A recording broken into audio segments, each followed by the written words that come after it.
বলুন তো দেখি আমি ঠিক কোথায় আছি। আপনারা দেখে ইতিমধ্যে বুঝে গেছেন আমি লন্ডনে আছি।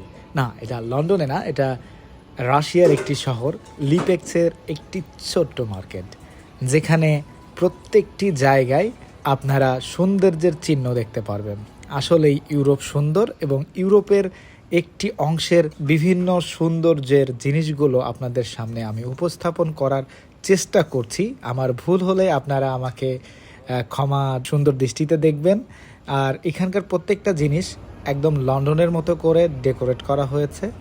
এখানে দেখতে পারবেন রানী এলিজাবেথের ছবি। তো যাই হোক, এর উপরের দিকে ওঠা যাক। এই সিঁড়ি দিয়ে আমি উঠলাম এবং দেখতে পাচ্ছি রাশিয়ার ফ্ল্যাগ এবং লন্ডন স্টাইলে এখানে রানী এলিজাবেথের লোগো দেওয়া আছে। প্রত্যেকটা জায়গায় অনেক সুন্দর, এটা আপনাদেরকে নিজেরা না চোখ দিয়ে দেখলে বুঝতে পারবেন না। ঘুরতে ফিরতে এখানে আমাদের চোখে পড়লো এখানকার ওয়াশরুমটা কেমন হয় আপনাদেরকে একটু দেখানোর চেষ্টা করব। তো এটা হচ্ছে সিম্বল দেয়া আছে, তো সিম্বল দেখে আমি ঢুকলাম এবং ঢোকার চেষ্টা করি, দেখি কি অবস্থা। ও, অনেক সুন্দর। এখানকার ওয়াশরুম অনেকটা বেডরুমের থেকেও সুন্দর, আপনারা না দেখলে বুঝতে পারবেন না। তো ছেলে মেয়ে আলাদা করে দেয়া আছে, এটা আমি সহজেই বুঝতে পারলাম যে এটা হচ্ছে ছেলেদের। তো মেয়েদের ভেতরে কি হচ্ছে আমি আর ওখানে গেলাম না, তো ভেতরের দিকে যাওয়া যাক।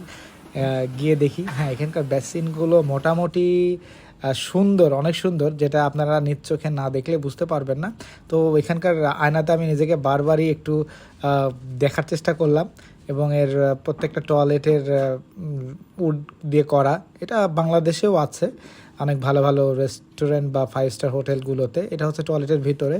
তো আমি বেশি কিছু দেখাবো না, এখানে সেন্সর বেস। আর একটা ব্যতিক্রম কথা বলে নেই, টয়লেটে এখানে কিন্তু আপনারা কোনো পানি ব্যবহার করতে পারবেন না, এটি একটা ব্যতিক্রম। তো যাই হোক, আমরা বেসিনের একটি ব্যতিক্রম জিনিস দেখি।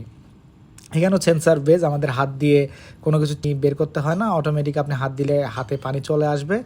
এবং ব্যতিক্রম যেটা কথা বলছিলাম সেটা হচ্ছে এখানে আপনারা হাত শুকিয়ে নিতে পারবেন, কারণ এখানে হচ্ছে অতিরিক্ত ঠান্ডা, এবং অতিরিক্ত ঠান্ডার কারণে আপনাদের হাত বাহিরে গেলে জমে যেতে পারে।